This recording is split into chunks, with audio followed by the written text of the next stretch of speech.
Perkenalkan kami dari Novia.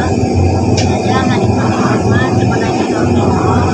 Saya Dini Sabaria sebagai logistik. Saya Astri Islamiati sebagai Wawancara. saya Hana sebagai Sebelumnya perkenalkan nama saya Astri. Saya ditugaskan dari MTS 282 Cimahi untuk mewawancarai pemilik pabrik yang berlokasi di Ciamirang, Bogor. Saya di sini bersama pemilik pabrik. Boleh kenalan dulu, Kang?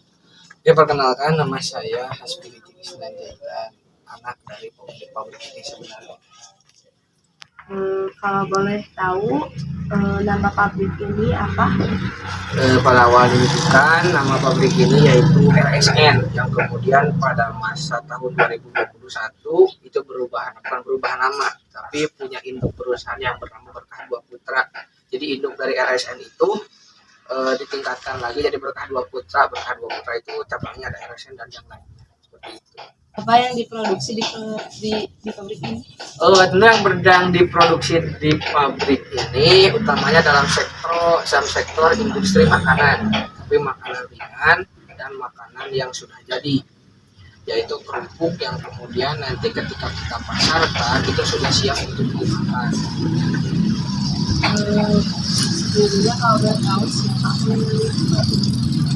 Sebenarnya pemilik pabrik ini bukan saya sebenarnya, tapi ibu dan bapak saya. Kemudian sekarang saya sebagai anak itu karena saya punya tanggung jawab bersama untuk mengelola pabrik ini. Utamanya ketika ada beberapa hal yang diharuskan bapak dan ibu saya meninggalkan pabrik ini, maka otomatis tanggung jawab itu jatuh kepada akhirnya saya dan juga kakak saya. Makanya saya sebagai pemilik pabrik ini, pabrik RSN ini atau pabrik Berkah Dua Putra ini karena anak dari pemilik pabrik ini sebenarnya. Jadi pemilik pabrik ini sebenarnya adalah Bapak Haji Sulfanar dan Ibu Haji Kenapa di sini didirikan pabrik ini didirikan pada tahun 1998. Jadi dengan usaha sampai sekarang sudah berkiprah selama 25 tahun. bagaimana proses pembuatan produk ini? Oke. Terkait proses pembuatan produk ya, mungkin nanti teman-teman bisa yang menyaksikan video bisa lihat di dalam itu seperti apa prosesnya. Cuma saya jelaskan secara garis besarnya saja bahwa pembuatan produk kami dari mulai bahan mentah setengah jadi sampai bahan jadi ada sekitar beberapa sekitar 10 sampai 11 step. Yang pertama yaitu tidak bisa kami lepaskan dari alat dan bahan dulu, yang tentunya kami akan memaparkan alat dan bahan dulu, baru nanti cara pembuatan. Alat yang dibutuhkan itu bak untuk menampung tapiokanya, kemudian drum atau ember atau yang lainnya yang kemudian bisa memanaskan air, kemudian wajan besar, spatula, talenan, pisau, dan cetakan untuk nantinya bisa dipisahkan satu persatu atau kemudian bisa dibentuk menjadi produk yang memang diinginkan oleh konsumen. Untuk bahan yang kami sajikan utamanya bahan-bahan yang berdasar terhadap halal dan produk kami pun sudah tersertifikasi halal oleh MUI. Yang pertama itu tepung tapioka, yang kedua air murni, air subur ataupun air tanah, kemudian yang ketiga penyedap rasa, yang keempat pewarna makanan. Ini murni pewarna makanan tanpa ada pewarna.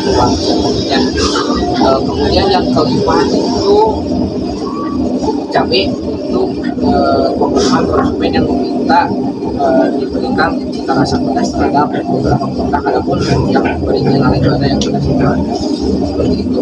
Cuman selanjutnya terkait tadi metodologi untuk membuat produk ini, yang pertama yaitu panaskan air dalam wadah yang telah disediakan, entah itu bisa lewat panci ataupun yang lainnya.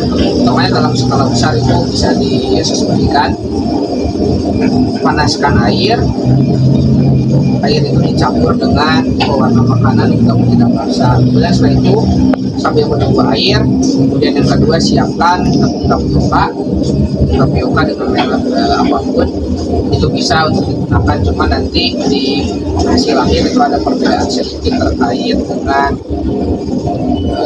bahan atau terkait dengan hasil akhir, entah itu rasa ataupun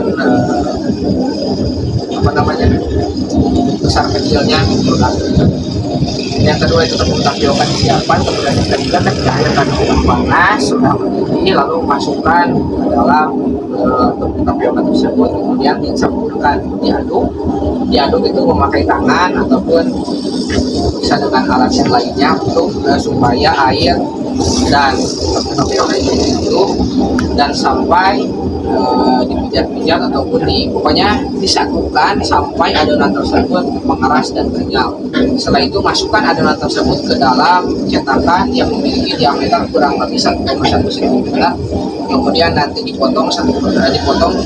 Setelah itu kemudian setelah sudah ada yang panjang-panjangnya seperti sosis itu, lalu dipotong-potong sampai menyerupai sosis yang seperti kita lihat ketika dipotong. Setelah itu panaskan minyak dalam wajan, siapkan spatula, minyak segala macam sudah dipanaskan, tentunya ada gas dan selang ya, tidak mungkin tidak langsung panas. Nah, lalu masukkan adonan tersebut ke dalam minyak panas, goreng sampai mengeras. Sampai mengeras itu sampai teksturnya memang benar-benar keras, tidak lembek, dan kemudian teksturnya itu tidak gampang untuk terbentur-bentur sampai bisa mudah untuk bersih. Kemudian setelah itu setelah digoreng, tiriskan, masukkan ke dalam wadah yang berbeda, ke dalam wajan yang berbeda untuk kemudian dikasih bumbu. Campurannya ada penyedap rasa gula dan cabai tadi, kemudian kalau bahasa kita itu teman-teman dioles ya, bukan dioles tapi disamburkan untuk dibumbui. Setelah itu di plastik dipak, kemudian dipasarkan, atau pasaran kaum itu bisa sampai ke arah Jabodetabek ataupun bahkan ada yang keluar dari Kalau boleh tahu kenapa sih pabrik ini didirikan? sebenarnya yang jawaban jawab itu saya ya, tapi pada saya cuma saya tahu sedikit saja dari alasan apa pabrik ini didirikan. Salah satunya adalah demand yang tinggi atau permintaan yang tinggi dari konsumen yang ada di Jabodetabek, karena di sana itu tidak ada produk yang bisa menopang kehidupan konsumen di sana, namanya terkait bahan baku, peralatan, bahkan harga dan juga cita rasa itu tidak bisa memenuhi konsumen di sana dengan produk yang di sana.